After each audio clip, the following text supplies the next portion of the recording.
This section is called, appropriately enough, park and ride. These words will deal with staying in one place or, conversely, moving along. There are a surprising number of words that fall into these two categories. Well, then let's get started, baby. Yeah, baby, yeah. First, from the park half of park and ride, we have inert. Inert means simply not moving or having no active components.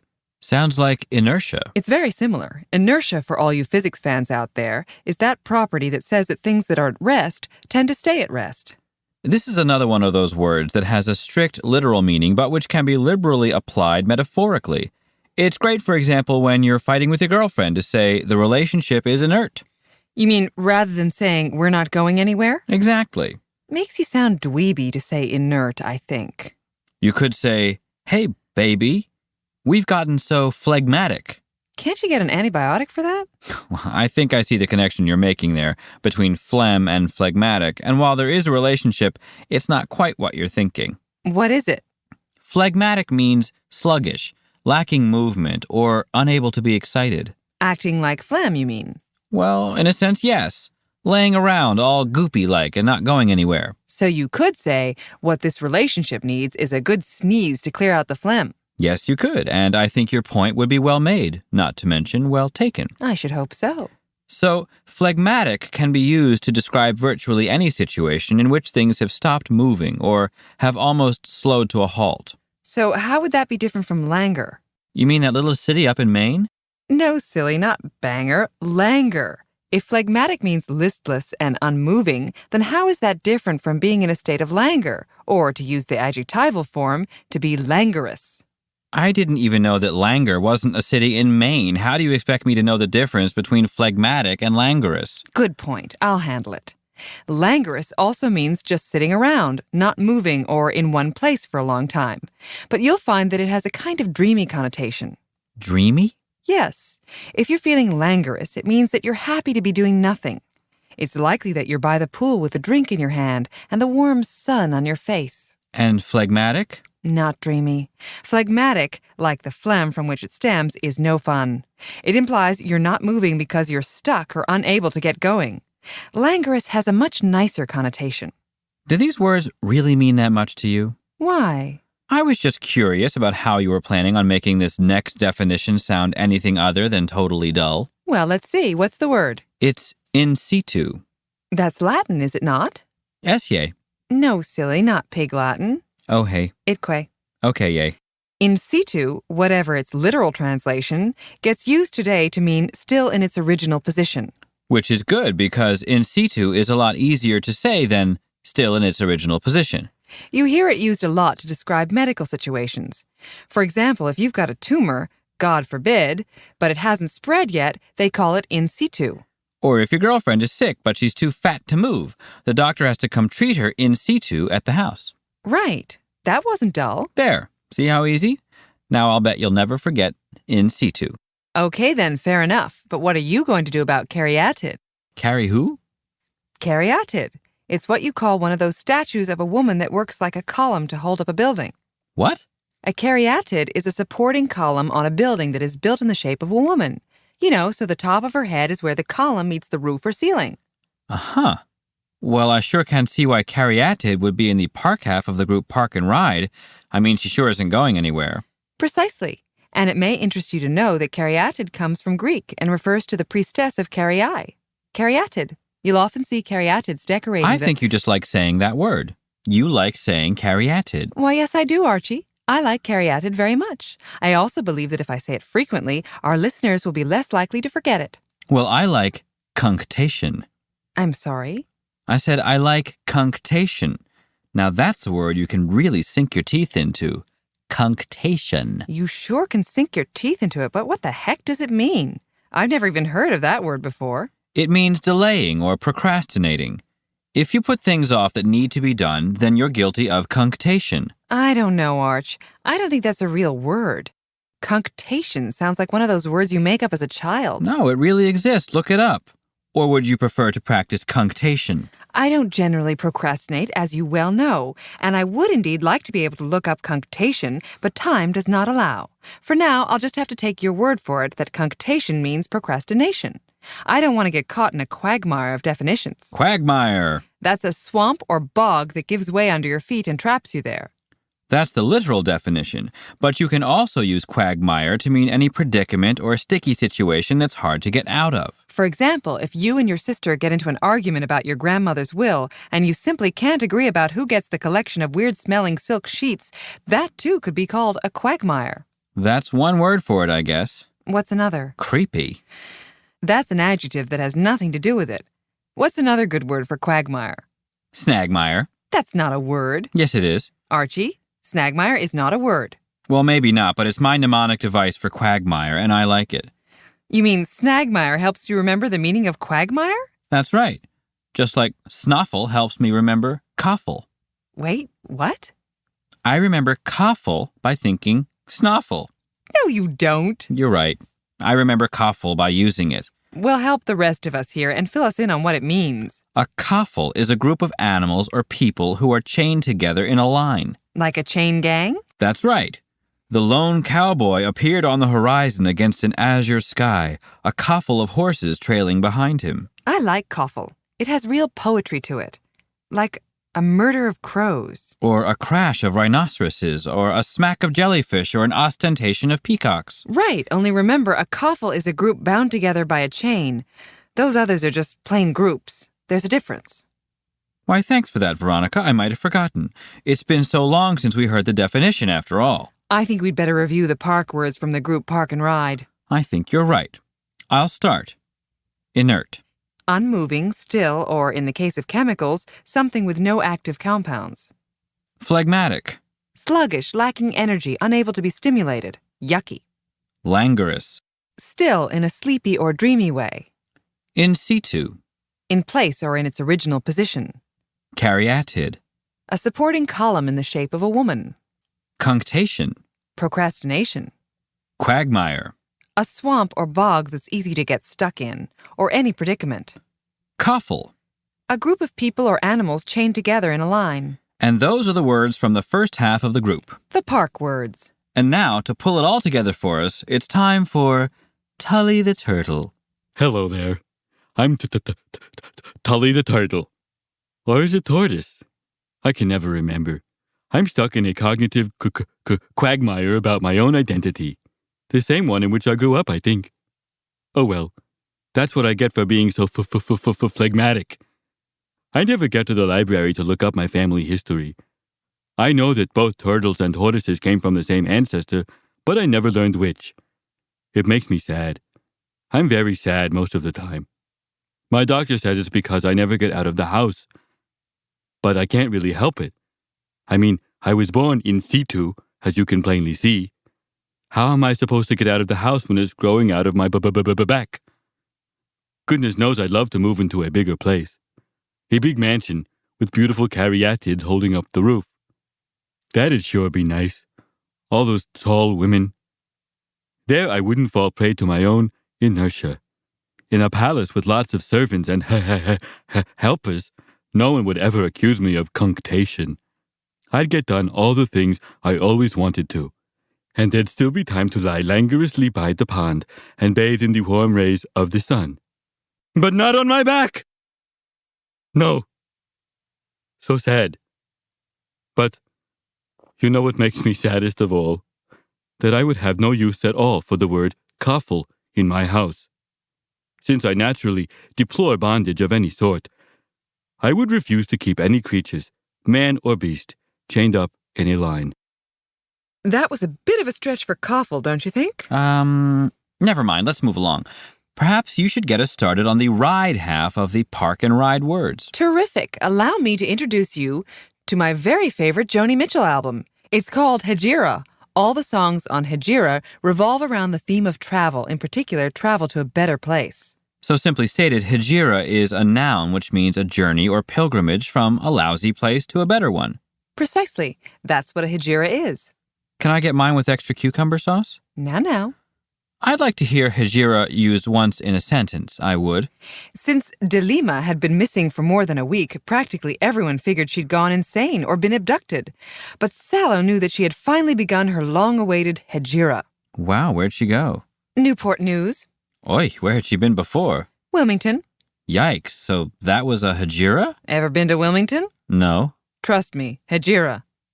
Now, word on the street is that Delima didn't stay in Newport News for long, though. In fact, since then, she's been in Santa Fe, Providence, Sioux Falls, and Albuquerque. She's what they call peripatetic, one of my all-time best favorite words.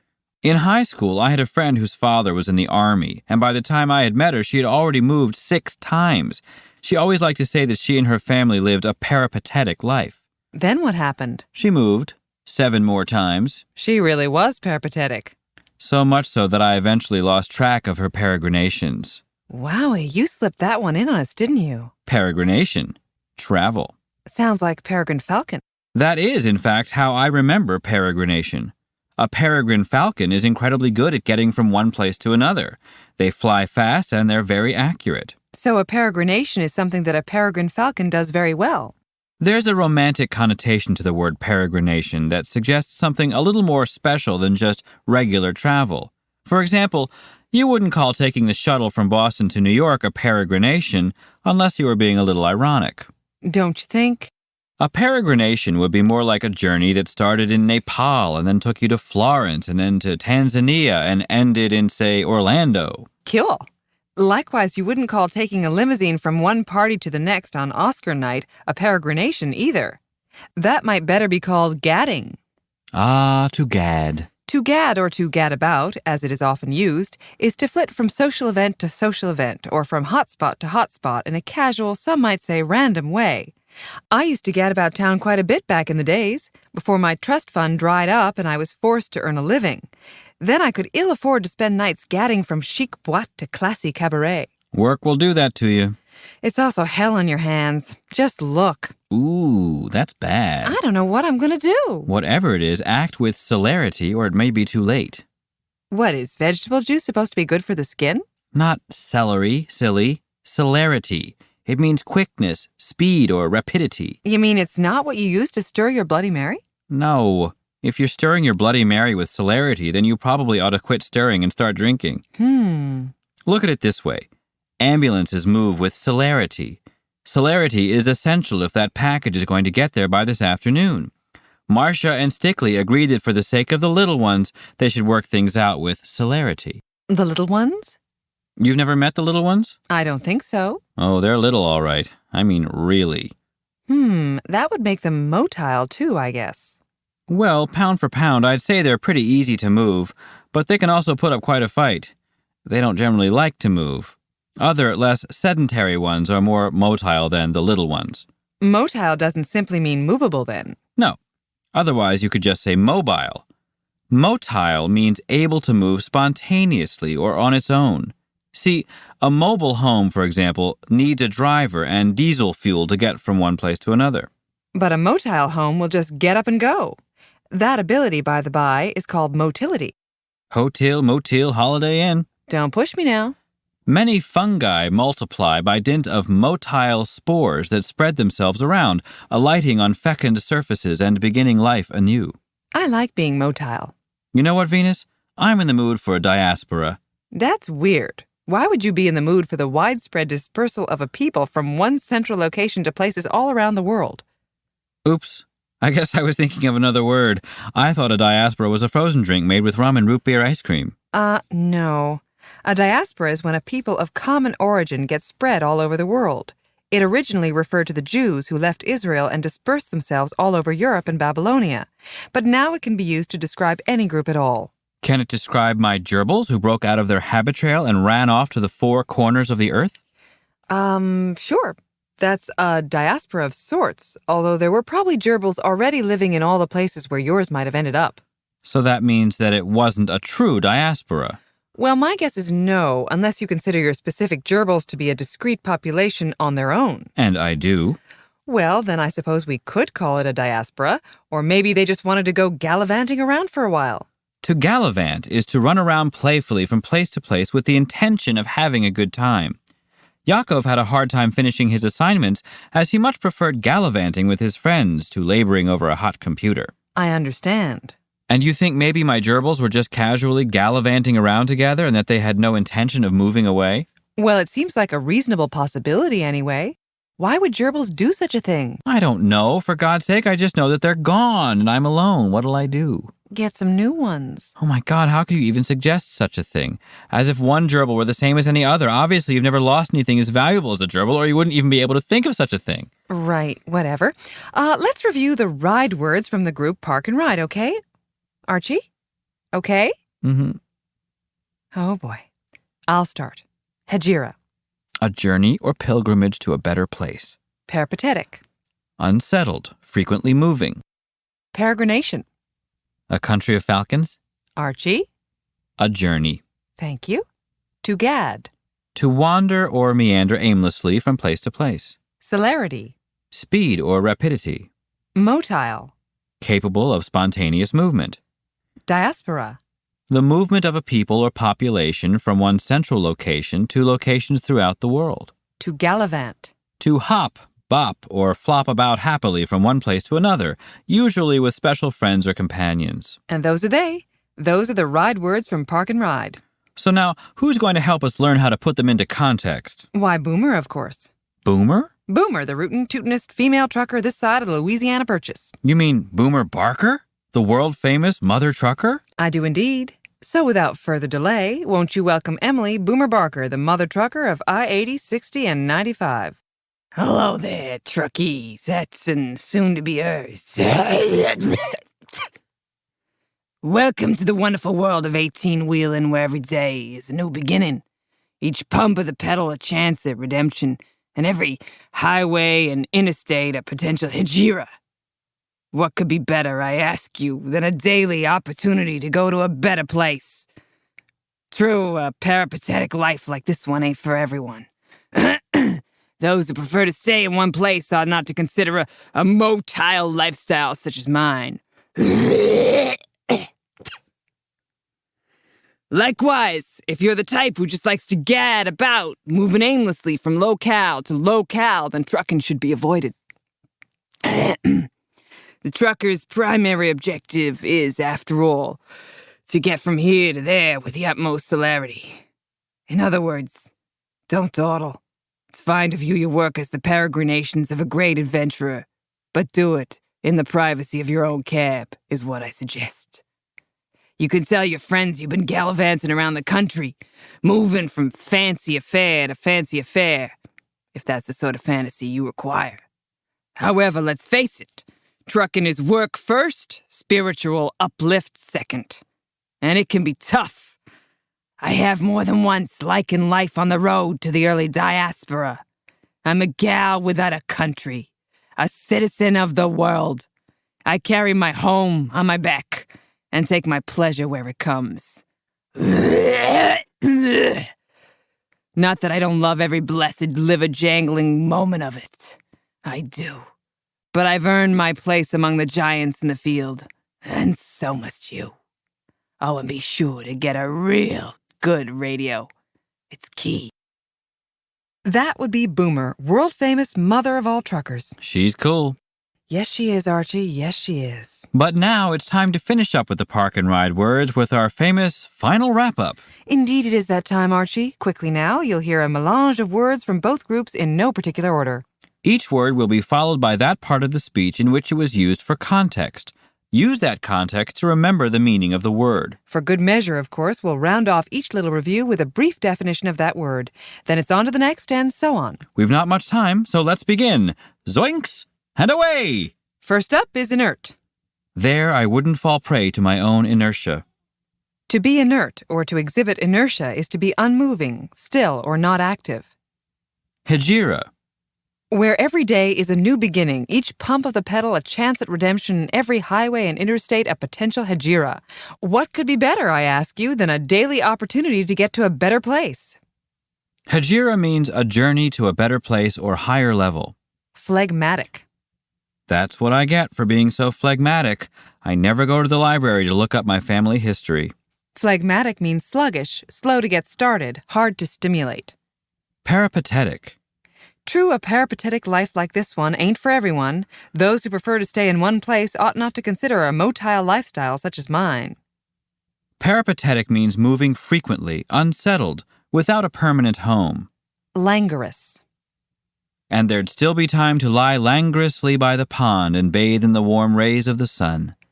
Languorous is still or unmoving in a dreamy, sleepy, or unhurried manner.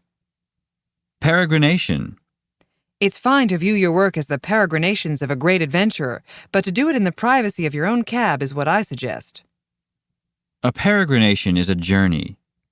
In situ. But I can't really help it. I was born in situ, as you can plainly see. How am I supposed to get out of the house when it's growing out of my back? In situ means in place or original position. To gad. Likewise, if you're the type who just likes to gad about, moving aimlessly from locale to locale, then trucking should be avoided. To gad is to wander or meander from place to place. Caryatid. A big mansion with beautiful caryatids holding up the roof. That'd sure be nice. All those tall women. A caryatid is a supporting column in the shape of a woman. Celerity. The trucker's primary objective is, after all, to get from here to there with the utmost celerity. Celerity is speed, dispatch, or rapidity. Cunctation. In a palace with lots of servants and helpers, no one would ever accuse me of cunctation. I'd get done all the things I always wanted to. Cunctation is procrastination. Motile. Those who prefer to stay in one place ought not to consider a motile lifestyle such as mine. Motile is capable of spontaneous movement. Quagmire. I'm stuck in a cognitive quagmire about my own identity. The same one in which I grew up, I think. A quagmire is a swamp or bog or any situation from which one can't extricate oneself. Diaspora. I have more than once likened life on the road to the early diaspora. I'm a gal without a country, a citizen of the world. The diaspora was an historical event in which the Jews left Israel and spread throughout the world. It can be used to describe any similar event. Coffle.